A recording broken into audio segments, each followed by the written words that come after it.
এখন ভালোবাসা এমন হয়ে গিয়েছে মা, ভালোবাসার থেকে ভালোবাসাটা বেশি অন্ধ ভালোবাসা হয়ে গেছে। ভালোবাসার জন্যে মানুষ নিজের স্বার্থটার জন্যে কত ভুল কাজ করছে তার নিজেরও ঠিক নেই। ছোট্ট একটা দৃষ্টান্ত আপনাদের দিচ্ছি। একটি মেয়ে, তার বাবা সরকারি চাকরি করতো মা। খুব ছোট্টবেলা থেকে মেয়েকে অতি যত্ন সহকারী ভালোবাসা দিয়ে মেয়েকে বড় করেছে। দেখতে দেখতে মেয়ে যৌবন বয়সে পদার্পণ করেছে। অমাইরা, এই জায়গাটা একটু মন দিয়ে শোনো। ভালোবাসা তো অনেক রকমের হয়, মা ছেলে মেয়েকে ভালোবাসে, ছেলে মেয়েরা মাকে ভালোবাসে। আর এখনকার দিনে যে প্রেমের ভালোবাসাটা কেমন দেখো। বাবা চাকরি করে, অনেক আনন্দের সঙ্গে অনেক যত্ন সহকারে মেয়েকে বড় করলো। দেখতে দেখতে সেই মেয়েটি একটি ছেলেকে ভালোবেসেছে মা। দিন যত বাড়ছে দেখতে দেখতে আরো ভালোবাসা দ্বিগুণ হয়ে যাচ্ছে, প্রাণের থেকে বেশি ভালোবাসছে। কিন্তু যে ছেলেটিকে ভালোবেসেছে মা, সে কিন্তু ভালো নয়। সে কিন্তু তাকে ভালোবাসেনি, ভালোবেসেছে তার বাবার টাকাকে। বাবার টাকাকে ভালোবেসেছে মা।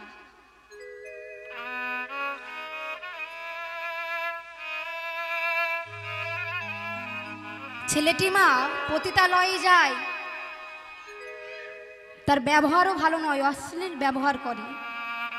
তো মেয়েটার ভালোবাসা যখন এত বাড়াবাড়ি হয়ে গিয়েছে, বাবা বুঝতে পেরে মেয়েকে সুযোগ্য পাত্রের হাতে সম্প্রদান করবে বলে মা একটা সুযোগ্য পাত্রের সঙ্গে সম্বন্ধ করেছে। মনের আনন্দে এসেছে ঘরে, ঘরে ফিরে এসে মেয়েটার হাত ধরেছে। বাবা মেয়েকে এত ভালোবাসে, মেয়ের নাম দিয়েছে সোনা মা। ছুটে এসে সোনা মার হাতটা ধরে বলেছে, সোনা মা, এতদিন পরে আমি পিতার আচার পালন করেছি, এতদিন পরে আমি পিতার কর্তব্য পালন করেছি। বাবা, আজ তুমি এত আনন্দিত, কিছু হয়েছে? হ্যাঁ রে সোনা মা, আমি তোর জন্য সম্বন্ধ দেখেছি, তার সঙ্গে আমি তোর বিবাহ দেব। চমকে উঠেছে মেয়েটা। বিবাহ? না না না না না বাবা, আমি এই বিবাহ করতে পারবো না। কেন রে মা? বাবা, কারণ তোমার এই মেয়ে যে তার প্রাণের থেকেও বেশি একজনকে ভালোবাসে, তাই বিবাহ যদি তাকে করতে হয় আমি একমাত্র তাকেই করব, আর কাউকে করব না। বাবা মা মেয়েকে নিজের কাছে বসিয়েছে। শোনা মা, খুব ছোটবেলা থেকে তোকে আমি মানুষ করেছি, তোর মাও নেই, কিন্তু কোনোদিনও মার অভাবটা তোকে আমি বুঝতে দিইনি। একটা মেয়ের ভালো কোথায় হয়, একটা মেয়ের ভালো কোথায় হয় না, তার বাবা মা একমাত্র বুঝতে পারে। ও ছেলের সঙ্গে বিবাহ করলে তুই কোনোদিনও সুখী হবি না। তাই আমি বাবা হয়ে তোর কাছে অনুরোধ করছি, আমি যা চাইছি তুই তাই করতে দে। ও মাইরা, দেখতে দেখতে মায়ের সঙ্গে মেয়ের সঙ্গে বাবার সম্পর্কটা আরো দুর্বল হয়ে গেল। মেয়ে আর বাবার সঙ্গে কথা বলেন একটা পরের ছেলের জন্য। মা একটা কথা জানবেন মা, একটা নারীর জীবনে যতই পুরুষ আসুক না কেন, সব থেকে কিন্তু তাকে বেশি ভালোবাসে সেই মেয়েটার বাবা। একটা বাবাই পারে তার সমস্ত সারা জীবনের অর্থটা সঞ্চয় তার মেয়ের জন্য, তার সন্তানের জন্য, তার পুত্রের জন্য ব্যয় করতে।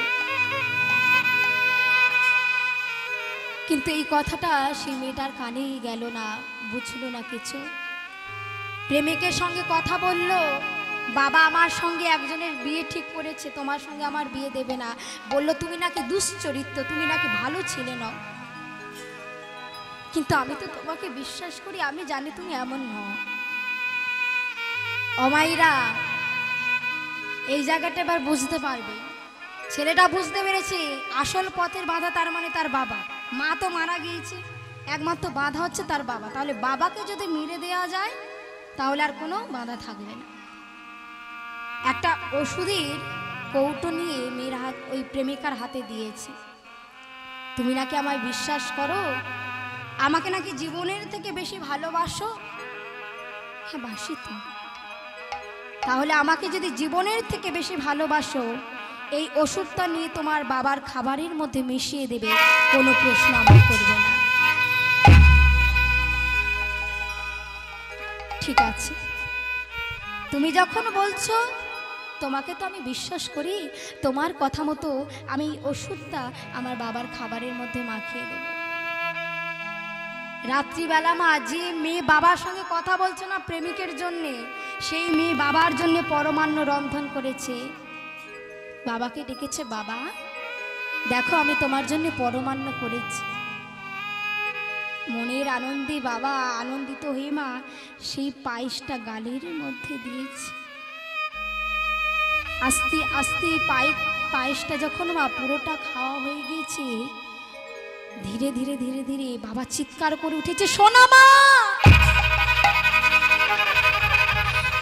আর যে আমি সইতে পারছি না, বড় জ্বালা লাগছে, বড় ব্যথা করছে, বড় যন্ত্রণা করছে, আর আমি সইতে পারছি না।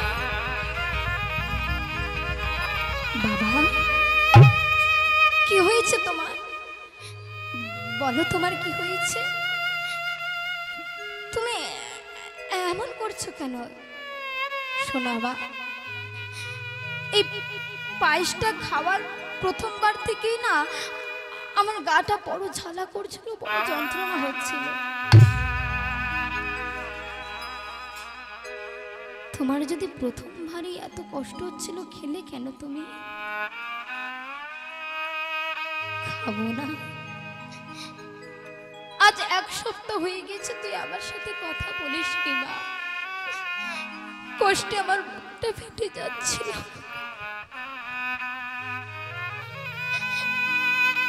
এত কষ্ট করে তুই নিজের হাতে আমার জন্য পায়েস করেছিস, আমি খাবো না? ওরে, এর মধ্যে যদি বিষও থাকতো, আমি সেই বিষটা সমেত এই পায়েসটা খেয়ে নিতাম। আর তুই তো আমার জন্য পায়েস করেছিস, খাবো না মা। যেই না কথাটা বলেছে মা, বলতে বলতে আরেকবার শেষবারের মতো চিৎকার করে উঠেছে, সোনা মা।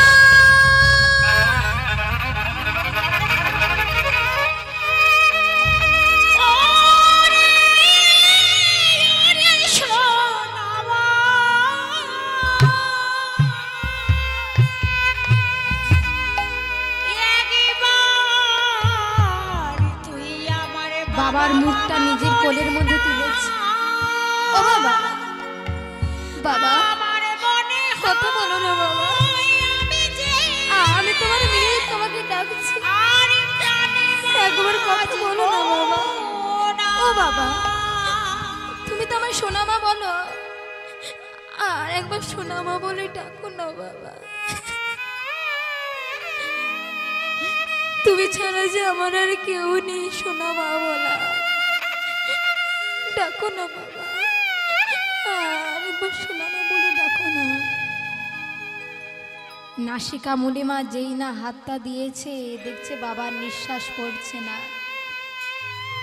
একটা পরপুরুষ তোমাকে বললো ওষুধটা বাবার খাবারে মাখিয়ে দাও, তুমি মাখিয়ে দিলে, এই তোমার ভালোবাসা। যে বাবা তোমাকে 25টা বছর ধরে মাথার ঘাম পায়ে ফেলে তোমাকে বড় করলো, তার ভালোবাসা তোমার কাছে ভালোবাসা হলো না। 25টা দিন হয়তো কাকে দেখেছো, তার ভালোবাসাটা তোমার কাছে বড় হয়ে গেল। আমাদের সমাজে ভালোবাসাটা এমন। বিল্লমঙ্গল ঠাকুরমা বাবা এতবার বললেন, তবু শুনলেন না বাবা। চলে গেলেন চিন্তামণির কুটিরে। চিন্তামণি গান করছে, কত জমিদার বসেছে, কত বড় বড় জমিদার, কেউ হয়তো রাজা, কেউ হয়তো বণিক, সবাই বসেছে চিন্তামণির গান শুনছে। এমন সময় বিল্লমঙ্গল ঠাকুরকে পিছন থেকে কে যেন ডাক দিল, দাদা কি?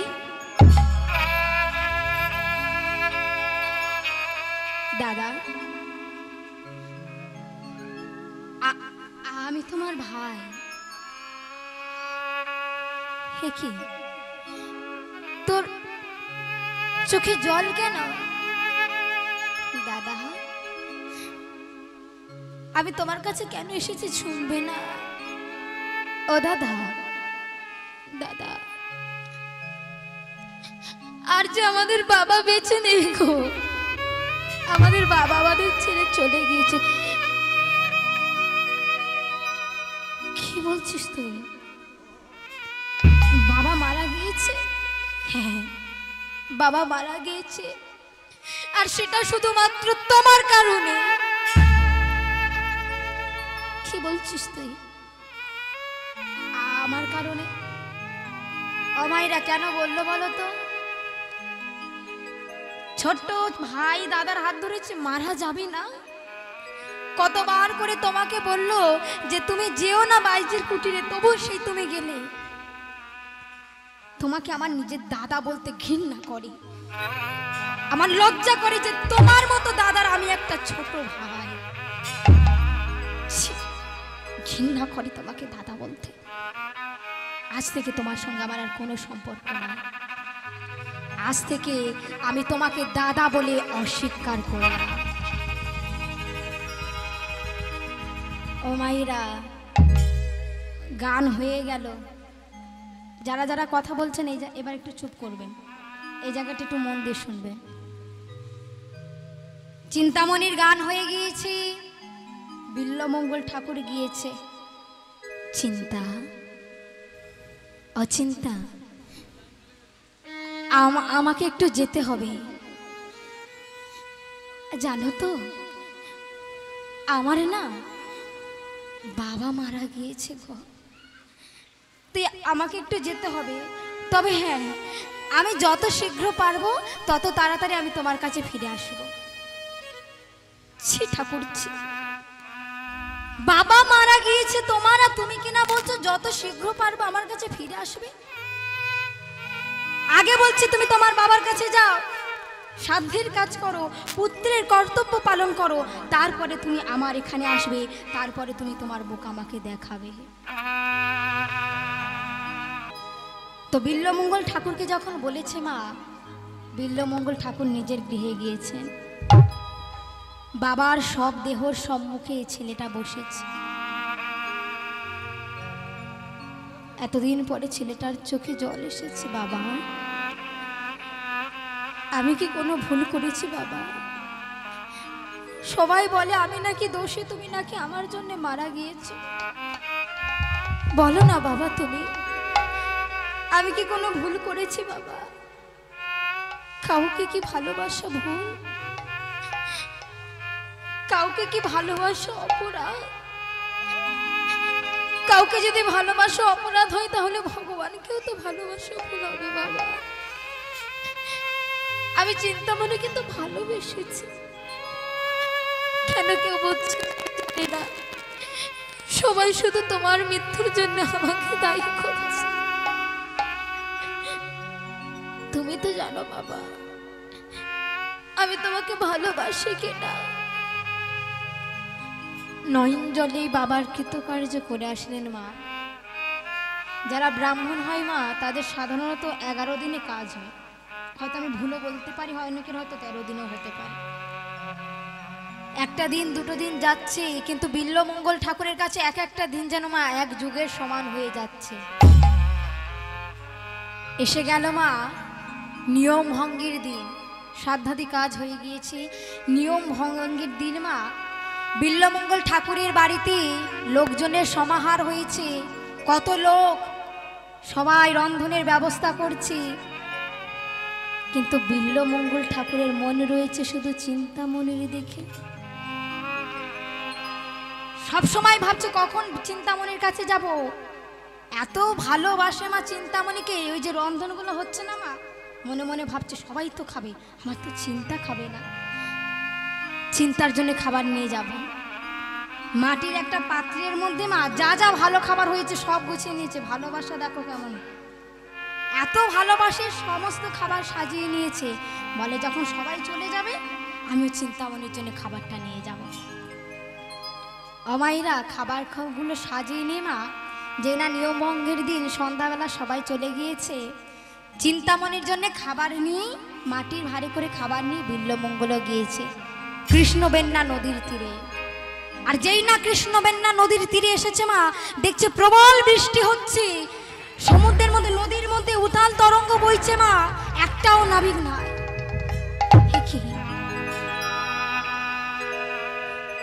কি প্রভু, তুমি কি করেছো? আমি আমার চিন্তার জন্য এত খাবার সাজিয়ে নিয়েছি, আর তুমি কি না এমন ভাবে প্রাকৃতিক দুর্যোগ সৃষ্টি করলে? তুমি কি করলে দয়াময়? তুমি কি করলে দয়াময়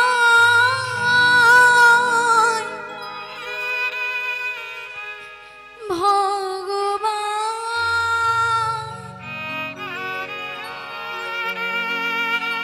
এই কি তোমার লীলা প্রভু? এই কি তোমার খেলা? হরি বল, হরি বল, নিতাই গৌর হরি।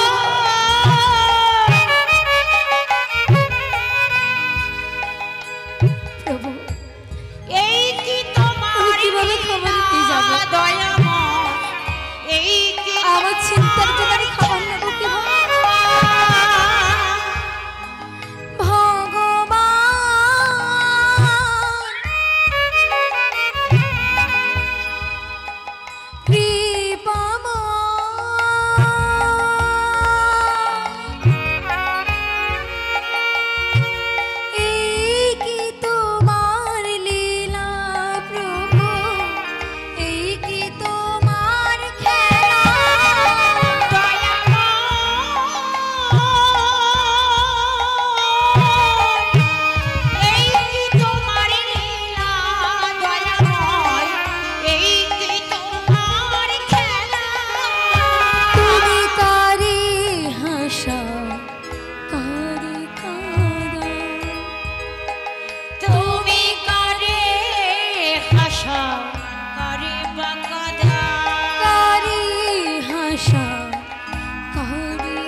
হঠাৎ দেখলো মা নদীর মধ্যে যেন একটা কলা গাছ ভাসছে।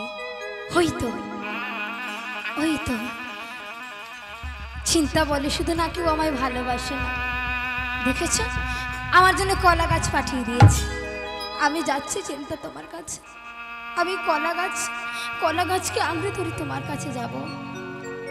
একটা হাতে মা খাবারের পাত্র ধরেছে, আর একটা হাতে কলা গাছকে অনেক কষ্ট করে ধরে নদীটা পারাপার হয়ে গেলে আসলেন মা চিন্তামণির কুটিরে। সদর দরজা মা তালা বন্ধ করা। মনে পড়ে গেল চিন্তামণির কুটিরের পিছনের দিকেও একটা দরজা আছে, সেটা বেশিরভাগ সময় খোলা থাকে। তো পাঁচিল টপকে আসতে হবে মা, তাই কি করেছি, যেই না একটা গাছের দিকে তাকিয়েছে দেখছি একটা গাছের মধ্যে একটা দড়ি ঝুলছে। সেই দড়িটাকে বেঁধে মা কোমরের মধ্যে তাড়াতাড়ি করে বেয়ে বেয়ে চলে গেলেন চিন্তামণির কুটিরে। চিন্তামণির কুটিরে এসেছে। চিন্তামণি, চিন্তামণি, খেরি বাবা, হেই কে এসেছে এত রাত্রিবেলা?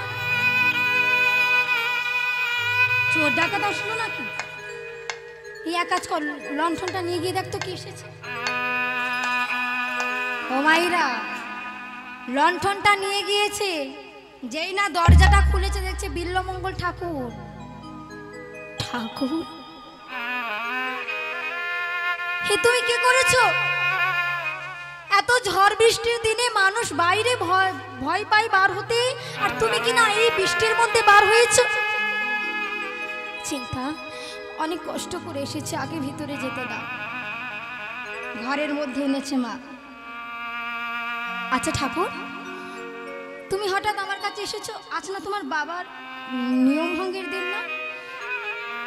তাই তো চিন্তা, আজ তো আমার বাবার নিয়ম ভঙ্গের দিন, কত লোক আমার বাড়িতে এসেছিল, কিন্তু আমি তো তোমার জন্য খাবার আনতে পারি নাই, তাই সন্ধ্যাবেলা এসেছি তোমার জন্য খাবার এনে। তুমি কি পাগল হলে নাকি? হ্যাঁ, তোমাকে যে কি নামে আমি উপাধি দেবো আমি নিজেও বুঝতে পারছি না ঠাকুর। এই বৃষ্টির দিনে তুমি আমার জন্য খাবার এনেছো? ও চিন্তা, সবাই তো আমার বাড়ি ভালো ভালো রান্নাগুলো খাচ্ছিল, তুমি তো খাওনি, তাই আমি তোমার জন্য খাবার এনেছি।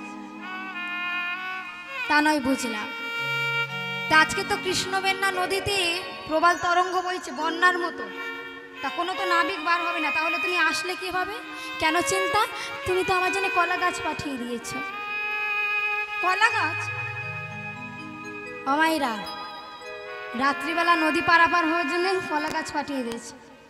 হ্যাঁ, আমি কলা গাছ পাঠাবো, আমার মাথা তো খারাপ হয়েছে তোমার মতো, যাতে চোর ডাকাতগুলো আসে টাকাগুলো নিয়ে পালায় আর আমি ভিখারি হয়ে যাই।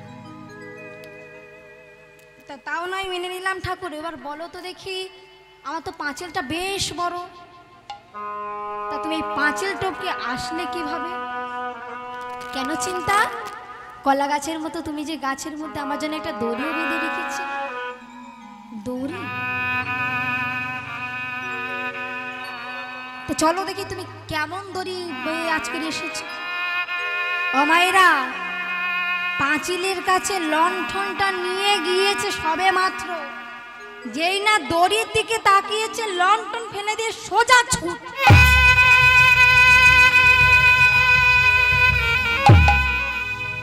ও মায়েরা, এ কি দড়ি জানো?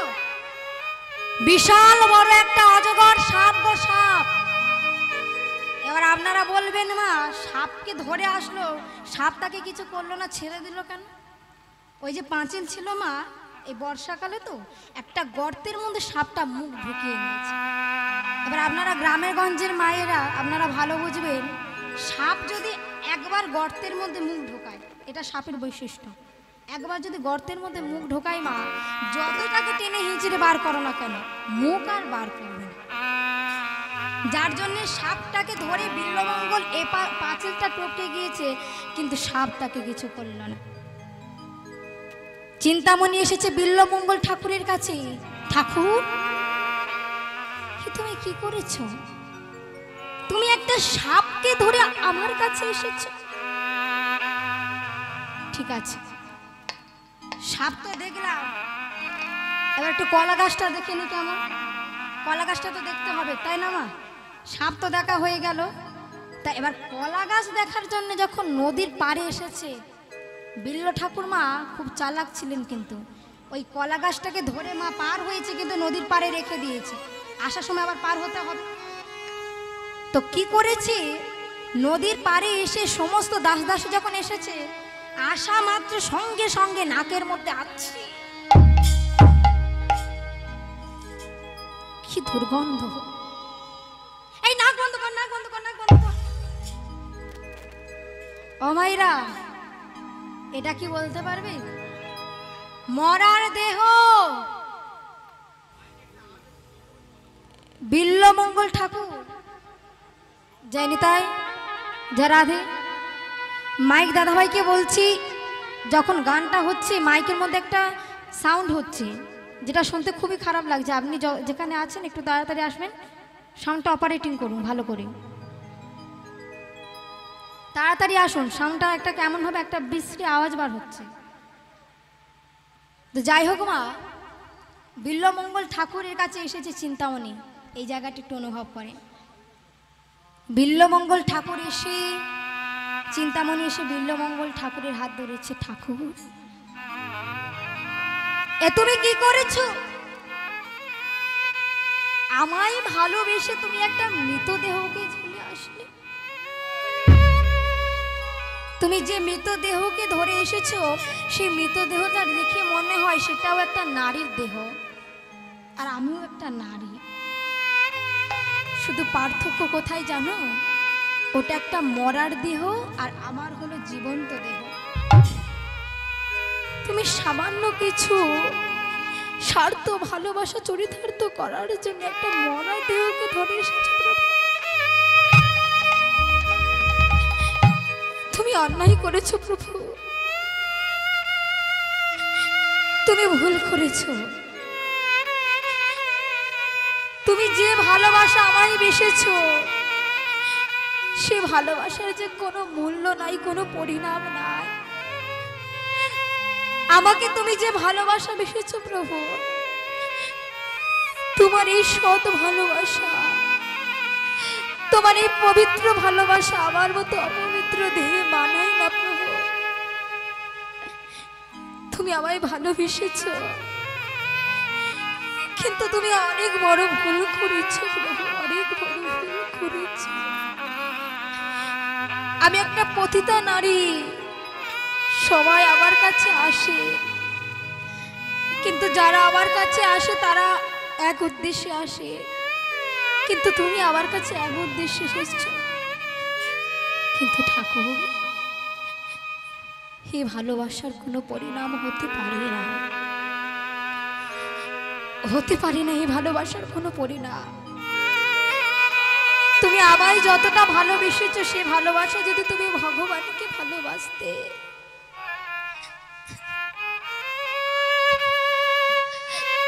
আজ তুমি ভগবান চরণ পেতে প্রভু, আজ তুমি ভগবানকে পেতে। তাই তুমি চলে যাও প্রভু, তুমি চলে যাও। বিল্লমঙ্গল ঠাকুর বলছে, চিন্তা, আমি তো তোমায় ভালোবাসিনি, বেসেছি তোমার সুরকে। সুরে ও বাণী মালা দিয়ে তুমি আমারে ছুঁয়েছিলে। সুরের বাণী মালা নিতাই গৌর হরি বল, হরি বল, হরি বল। আমারে